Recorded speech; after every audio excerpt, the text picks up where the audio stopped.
Bom dia, boa tarde, boa noite. Aqui é o professor Alexandre, curso de História, sétimo ano. E hoje, complementando tudo aquilo que nós trabalhamos ao longo dessas 3 sequências didáticas que nós já vimos, ou seja, a consolidação do feudalismo, a civilização islâmica e a crise do feudalismo, e a passagem, a transição para a Idade Moderna. Muito bem, nós ao longo desses dias trabalhamos com vocês com algumas videoaulas, onde nós mostramos a questão daquilo que foi a crise do feudalismo, e hoje eu gostaria de dar a vocês uma noção geral de tudo aquilo que estava acontecendo durante todos esses anos do feudalismo. Então eu criei 2 linhas cronológicas, onde eu estabeleci aqui diversos marcos cronológicos, sendo que na parte de baixo eu situei a alta Idade Média e em cima eu coloquei a baixa Idade Média. Ok? Então nós vamos procurar dar uma noção geral de tudo aquilo que estava acontecendo durante o feudalismo. Visão panorâmica da Idade Média. A partir do século II, o Império Romano começou a esboçar sua fragilidade decorrente das guerras civis, das disputas internas pelo poder político e das invasões externas de estrangeiros. No presente tempo, analisaremos os fatores que suscitaram o surgimento da cidade de Constantinopla no século IV d.C. Em 330, Constantinopla foi construída pelo imperador Constantino. A cidade, a atual cidade turca de Istambul, se encontra localizada no Estreito de Bósforo, entre o Ocidente e o Oriente, na confluência de importantes rotas comerciais. Em 376, os godos, um dos povos que os romanos chamavam genericamente de bárbaros, migraram para o sul e pediram abrigo no império mais poderoso do Ocidente, o Império Romano. De origem germânica, esse povo habitava o leste europeu e se subdividia em ostrogodos, a turma mais a leste, e visigodos mais a oeste. Os godos, pressionados pela expansão dos hunos, migraram para a Trácia, região que hoje fica nos territórios da Bulgária, Grécia e Turquia, e que na época era uma província romana. Caso conseguissem se estabelecer, estariam numa terra fértil do outro lado do rio Danúbio. Embora o imperador romano tenha possibilitado a entrada dos refugiados, não chegou até os mesmos o mantimento, o suprimento combinado com o imperador. Os godos começaram a passar fome e, se sentindo traídos, começaram a se rebelar. Em 378, cercaram a cidade de Adrianópolis, na atual Turquia, onde os romanos os enfrentaram e foram trucidados. No ano de 395, tentando controlar a crise, o imperador romano Teodósio dividiu o império em 2 partes, o Império Romano do Ocidente, com a capital em Milão, e o Império Romano do Oriente, com capital em Constantinopla. Além disso, Teodósio entregou o império dividido a seus 2 filhos, Honório e Arcádio. Assim, o Império Romano do Ocidente foi governado inicialmente por seu filho Honório, enquanto Arcádio governou o Império Romano do Oriente, cuja capital Constantinopla foi erguida para contemplar a nova capital do Império Romano, isto é, para ser a nova Roma. Vale a pena observar que foi o imperador Teodósio quem outorgou em 380 o Édito de Tessalônica, decreto pela qual tornava o cristianismo religião oficial do Império Romano. A porção ocidental do império estava cada vez mais fragilizada, e os godos chegaram à Itália em 402. Outros bárbaros também aproveitaram a situação. Os vândalos vandalizaram a Gália e os próprios godos chegaram a Roma em 409, sendo saqueada em 410 pelo rei visigodo Alarico. Conforme dissemos anteriormente, os godos fugiram de sua terra acossados pelos exércitos huno. Acontece que esses exércitos hunos ganharam agora um rei avassalador. Átila e seu exército invadiram a Gália e a devastaram no ano de 451. O huno Átila simbolizou o fim de Roma, apesar de não ter conquistado a capital de fato. Tal feito coube a Genserico, rei dos vândalos, em 455. Por isso, a Batalha de Adrianópolis é considerado o começo do fim do império mais badalado da antiguidade. Era melhor ter tratado dignamente os refugiados, não acha? Em 476 já não existia mais o Império Romano do Ocidente. Em lugar do Império Romano do Ocidente, surgiram diversos reinos bárbaros. Gostaria de destacar o Estado Visígodo, na Península Ibérica, os Vândalos, no norte da África, onde um dia existira Cartago, os anglo-saxões na Inglaterra, os ostrogodos na Península Itálica e, principalmente, os francos, onde hoje é a França.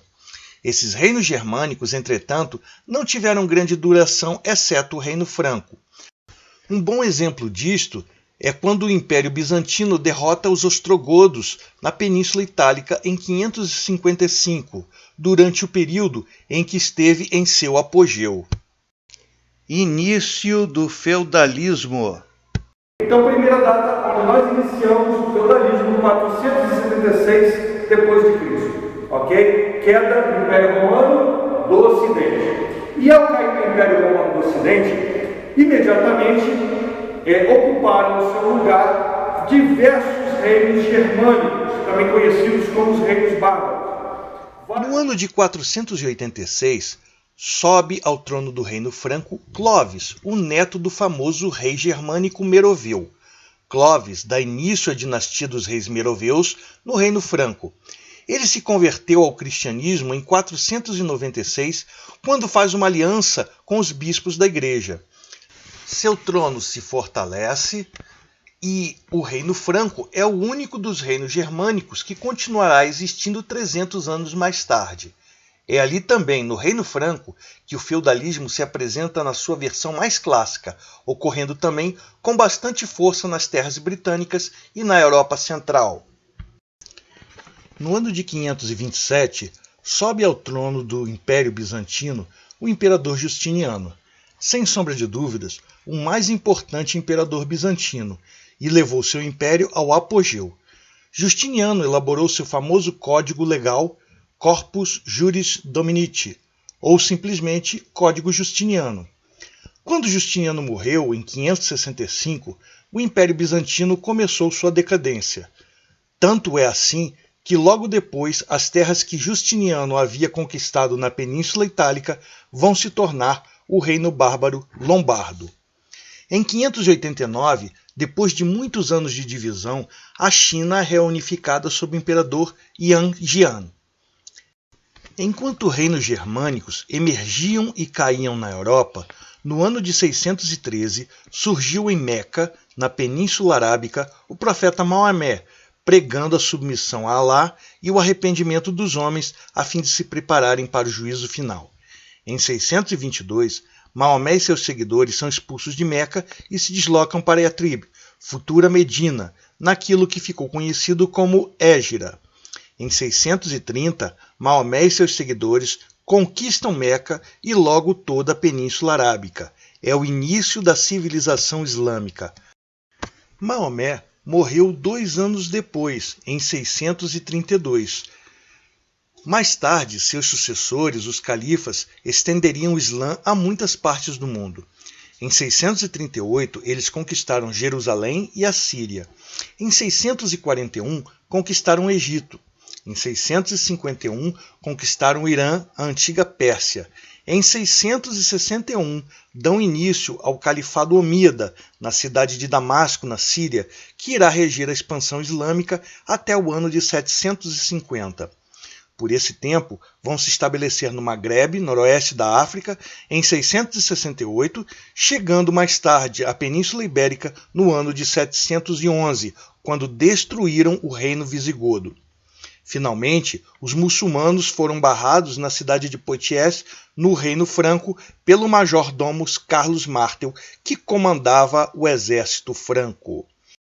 Em 750, o Califado Omíada deu lugar ao Califado Abássida, cuja sede foi transportada para a cidade de Bagdá, atual Iraque. Com a vitória de Carlos Martel sobre os muçulmanos, o feudalismo se desenvolveu e se expandiu principalmente no Reino Franco. Neste, Os reis francos da linhagem merovingia mostravam-se cada vez mais inócuos, enquanto os administradores, os majordomos, como é o caso de Carlos Martel, apareceram mais fortalecidos, em especial após a Batalha de Poitiers. Não é à toa que o filho de Carlos Martel, Pepino, o Breve, assumiu como rei dos francos no ano de 751, dando fim à dinastia merovingia e inaugurando a dinastia carolíngia com apoio da Igreja. Pepino destruiu o reino lombardo, concedendo os estados pontifícios ao Papa Paulo I, dando origem ao patrimônio de São Pedro. Se Pepino conquistou muitas terras para o reino franco, seu filho Carlos Magno, que assumiu o trono franco em 768, aumentou ainda mais. Tanto é assim que Carlos Magno foi coroado no ano de 800 imperador do Sacro Império Romano Germânico pelo Papa Leão III, já que seus territórios abrangiam hoje terras que fazem parte da França, Itália, Alemanha, Suíça, Bélgica, Holanda e Áustria. Nessa época, o outro grande império do mundo era a civilização muçulmana sob o domínio dos califas abássidas, que possuíam um território que ia da Península Ibérica até o atual Afeganistão, passando pelo norte da África, Península Arábica, Iraque e Irã. Nessa mesma época, por volta do ano 800, o Império Bizantino se limitava à cidade de Constantinopla, diversas ilhas no Mediterrâneo, além de parte do território da atual Turquia, que era constantemente invadido por turcos, povos originários da Ásia Central ou por muçulmanos árabes. No ano de 843, após a morte de Luís o Piedoso, filho de Carlos Magno, seus filhos entraram em guerra pela sucessão do Reino Franco. Após o conflito, o Sacro Império acabou sendo dividido em 3 partes, através do Tratado de Verdun. Luís o Germânico ficou com o território mais a leste, que vai dar origem futuramente à Alemanha.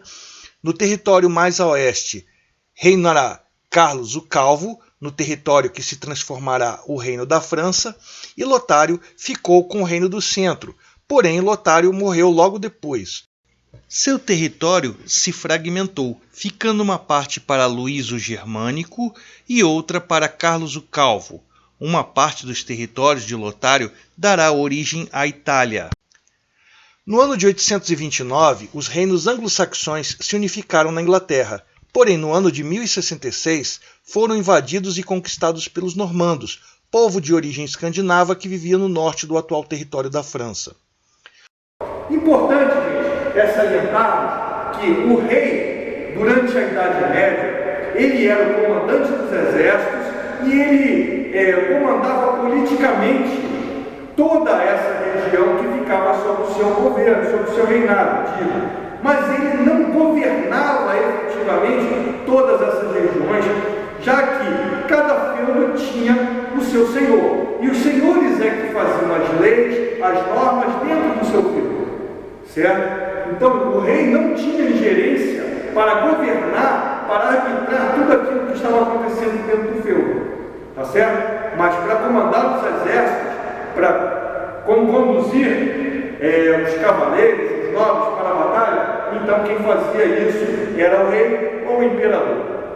Certo? Então esses são os principais eventos que acontecem durante todo esse período que nós chamamos de Alta Idade Média. As coisas estão se formando, a França se formou, a Inglaterra se formou, a civilização islâmica se consolidou, ela está fincada forte aqui na Europa, ainda na Península Ibérica.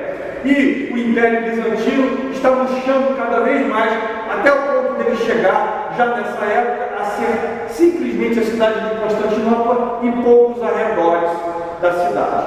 Ok? Então o Império Bizantino murchou, ficou bem pequeno, ficou bem reduzido, tá certo?